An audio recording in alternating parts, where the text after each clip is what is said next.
Mr. Ballen's new video really has my attention with the title. It says, her nightmare broke reality. Is he talking about Nancy from the Nightmare on Elm Street series? No, because that's not real. But let's check this out. As usual with Mr. Ballen, let's see what he does to the like button. Today's story is wild. I mean, honestly, it doesn't even sound real, but we pulled the story directly from newspapers all around the world. Okay. So it definitely... Well, it's not real, Mr. Ballen, because you've pulled it from newspapers, and we know exactly what the media is like. Right, okay. Enough shitting on the media. The story directly from newspapers all around the world. So it definitely did happen. But before we get into today's story, if you're a fan of the strange, dark, and mysterious delivered in story format, then you've come to the right place because that's all we do, and we upload once a week. So if that's of interest to you, please swap out the like button spray deodorant for extremely harmful pesticide. Also, please subscribe to our channel and turn on all notifications so you don't miss any of our weekly uploads. Okay, let's get into today's story.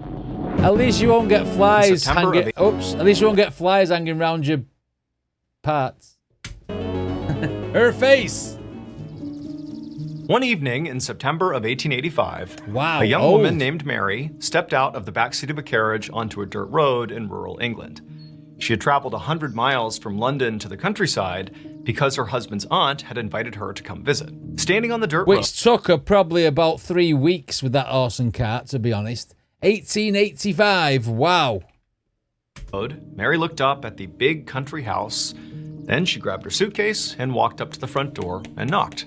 Then, a moment later, the aunt's maid opened the door. She greeted Mary and took her suitcase and brought the suitcase to the guest room, while Mary headed straight down the hallway to her aunt's bedroom. This is not in full quality. What's going on with that?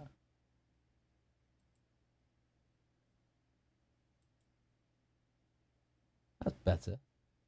I beg your pardon. Got there, Mary gently knocked on the door and then opened it up.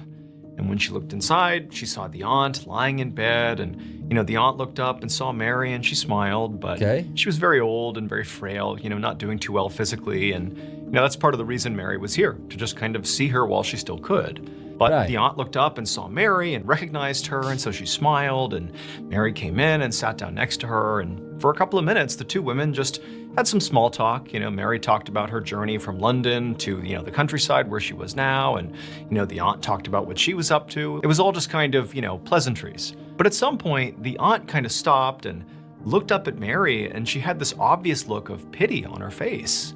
And Mary immediately picked up on it, and she's kind of looking back at the aunt, wondering what's going on here. And then the aunt just says to Mary, "Really, how are you holding up?" And immediately, Mary, when she heard this, she felt this knot in her throat, and she had to fight back tears. I mean, she knew exactly what the aunt was talking about. Okay. So even though Mary was a young woman, she was already a widow. Her husband had died in an accident about 2 years earlier, and it had sent Mary into this spiraling deep depression. Wow, I mean, she was still completely grieving the loss of her husband. He had been the love of her life. And, her extended family and her husband's extended family were all well aware of how badly Mary had been doing. And so they had been extending her invitations constantly to come visit and basically just not be alone. I mean, that was the reason really why her husband's aunt had invited her here, is because she knew Mary likely wasn't doing well. Now, to Mary, this was nice in a way. I mean, she felt very comforted by the family members, and it did seem like people genuinely cared about her. But at the same time, she started to get the impression from basically everybody in her and her husband's family that they kind of expected her to, grieve this loss, but ultimately move on. Like, find somebody else, get over basically. it. You're young, like, get remarried, start a new life. Okay. But to Mary, she just wanted to be like, no, I'm never gonna find anyone like my husband. He was the love of my life, and no one will ever match him, ever. Like, I'm done. I probably will never get married again. Like, he was it for me. And so at that moment, Mary really just wanted to end this conversation with her husband's aunt. Like, she didn't want to get into how she was feeling about her husband because it was bad. She felt bad. But instead of saying that to her husband's aunt, she just said, you know what? I'm okay. I'm just totally exhausted from travel, and I'm gonna go to bed. The aunt nodded and told Mary that, we'll have plenty of time to visit tomorrow, so go get some sleep. And so the two women hugged, and then Mary got up, she left the bedroom, headed to the guest room, she found her suitcase, got on some pajamas, and then crawled into bed. But a few hours later, in the middle of the night, Mary suddenly bolted upright in her bed. She was sweating, she was shaking, she was totally disoriented. It took her a few minutes to even remember where she was. But then finally, when she did and she realized she was safe. Everyone's done that at some point in their life, haven't they? You suddenly just wake up and you're sat up in bed. You don't even know why you're sat up in bed. Unless sometimes you do have that bad dream that you remember. But I've woke up before and thought, why am I here? Once, right, I woke up on the end of my bed and I was digging with no sword. No sword, no shovel. And I was just like kicking my foot down and doing that. I was like, I could just be a builder. I was digging in my sleep. It's like, what the fuck? Do you know what I mean? It's crazy what dreams and stuff do to you. To even remember where she was. But then finally, when she did and she realized she was safe, she realized she had just had this awful, visceral nightmare that she really couldn't even make sense of. In this nightmare, she was looking out at this huge open field. It's nighttime, and there's nothing but this field. But off in the distance, there was this broken down small shed. It was just sitting there conspicuously right in the middle of this field. Right. And even though Mary was terrified of the shed, she felt this overwhelming urge to go to the shed and investigate. And so it's like with every step as she walked through this field closer and closer to the shed, her fear was rising. And then finally, when she got close to the shed, she began to hear what sounded like somebody moaning inside of the structure. Oh dear. And so now she's really scared, but she keeps walking towards the shed. And then she's right outside. She can't see into the shed, but she can hear the moaning. And she sees her hand just come down and fling the door open, almost like she didn't want to, but her body's acting on autopilot. And then she looks into the shed, and there's this figure tucked into the corner, kind of in the shadows. Whoa, that looks freaky. And it's the thing making these moaning sounds. And it turns, and Mary sees it's this woman, this emaciated, destroyed-looking woman, but her face is the same face as Mary's dead husband. And ooh, can you imagine that? That's like when we watched that corn video, Word Up, and all the dogs had corn's faces on it, like Jonathan Davis and stuff. The girl looks like Samara from The Ring, but has got a husband's face. That's gotta be weird. But her face is the same face as Mary's dead husband. Hang on, how did this story of somebody having a dream make it to the tabloids, make it to the papers? How?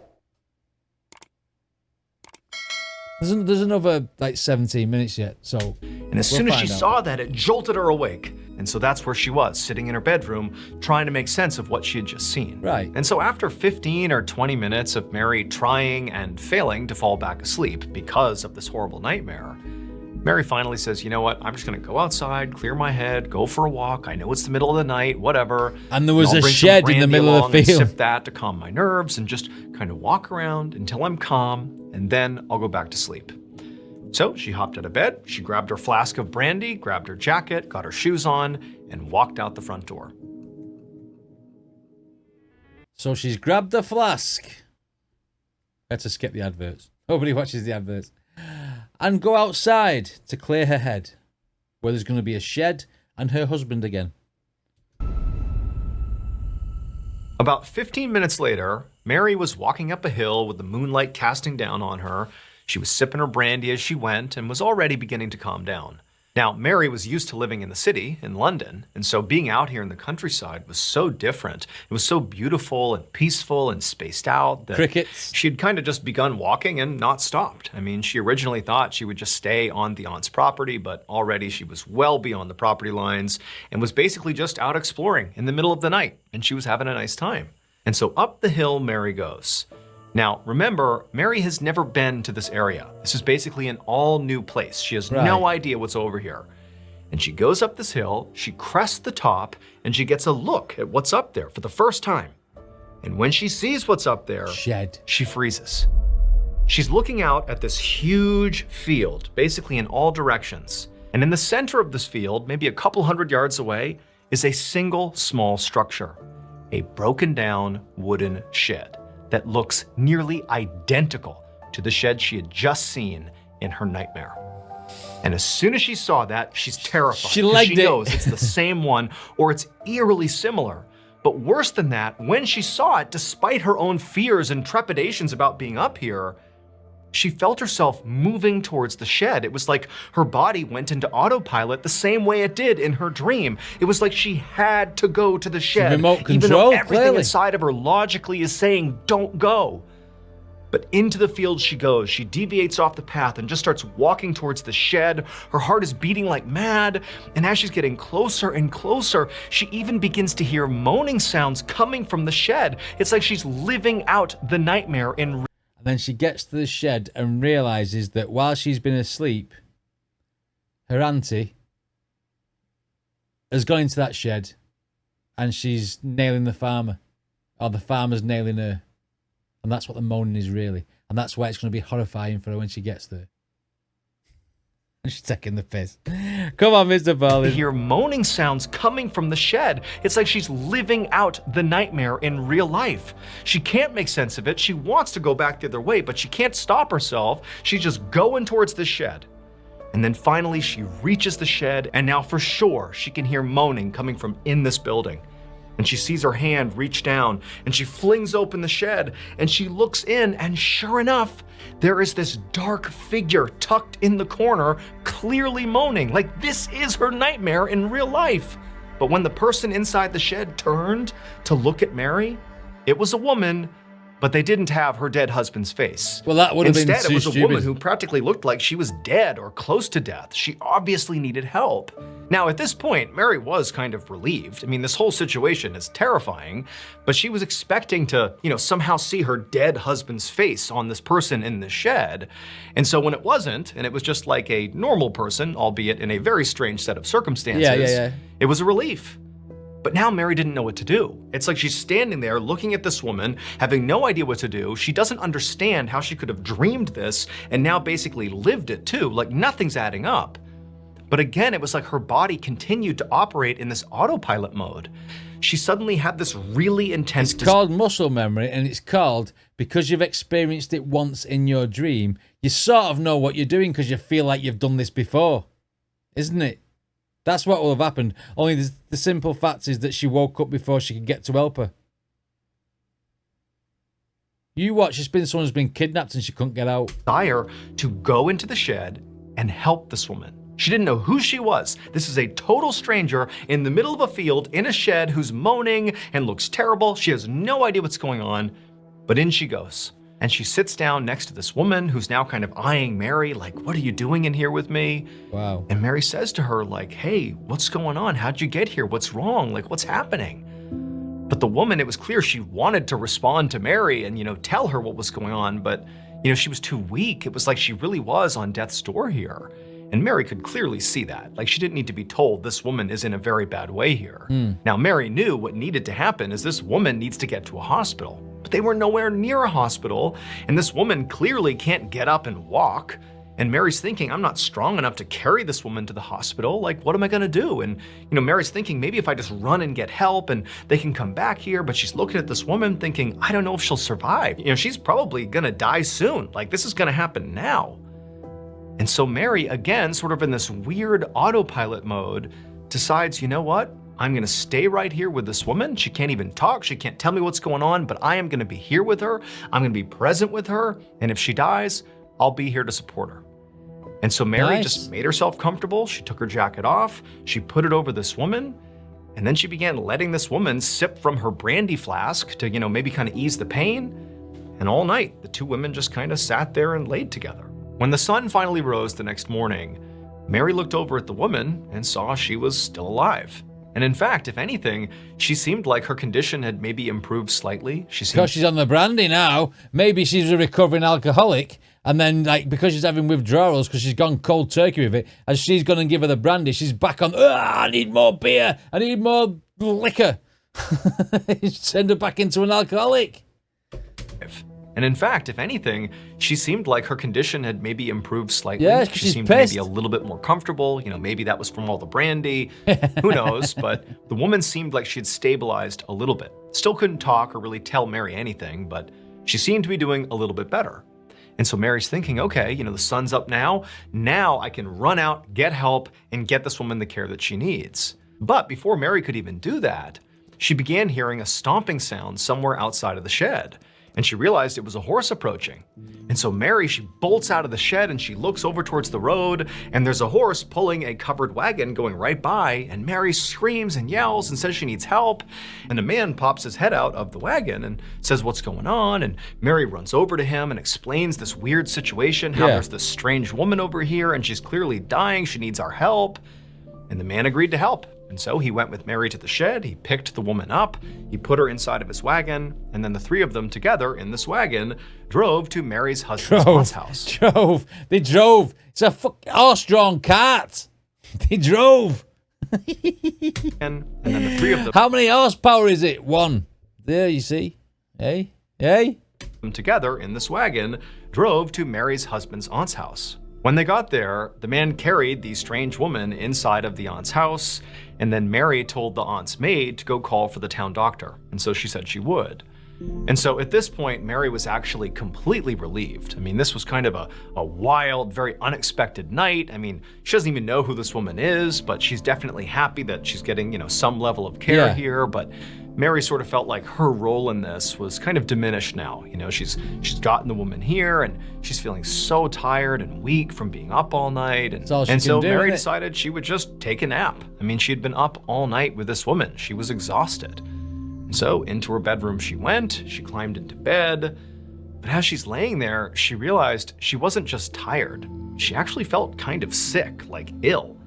And over the next few hours, as she kind of tossed and turned in her bed, not really able to sleep, she would develop this horrible fever. And this fever would just get worse and worse and worse, and Mary would become bedridden, dealing with this mystery illness for weeks, just drifting in and out of consciousness the whole time.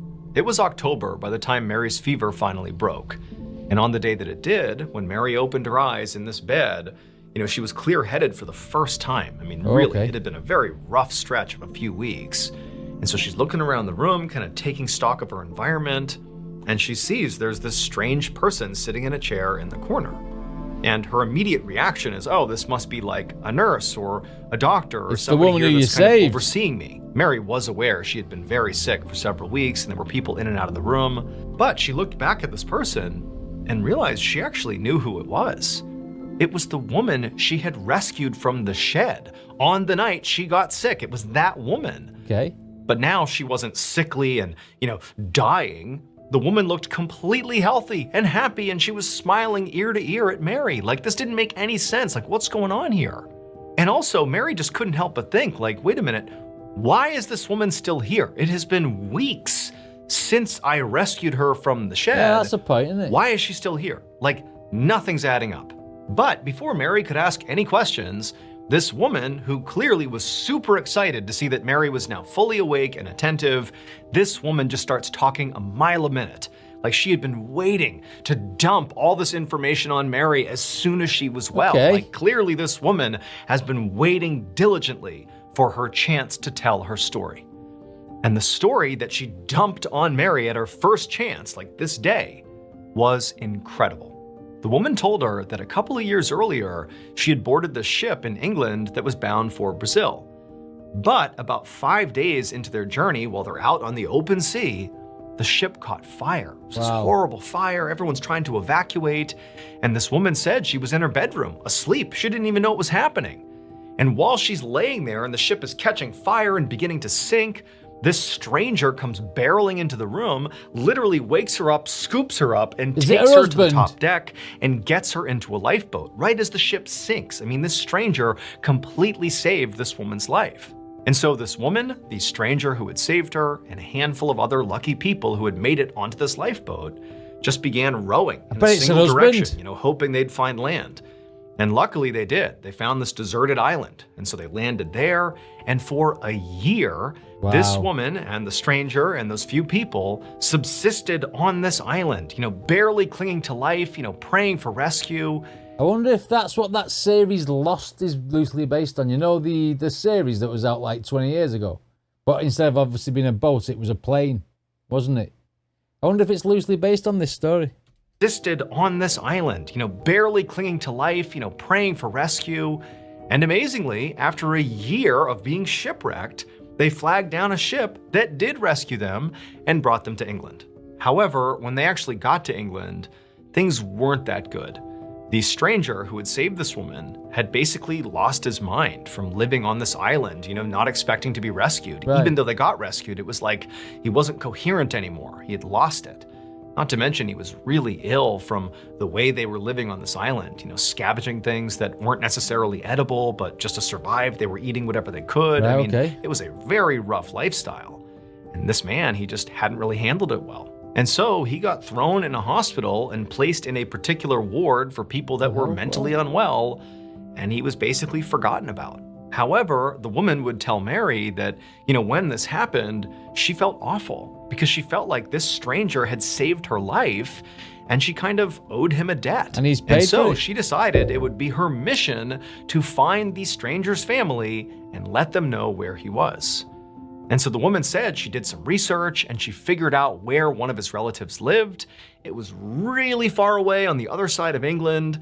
And so she spent all her money, using every vehicle she possibly could, every ride she could take, getting as close to this location as she possibly could.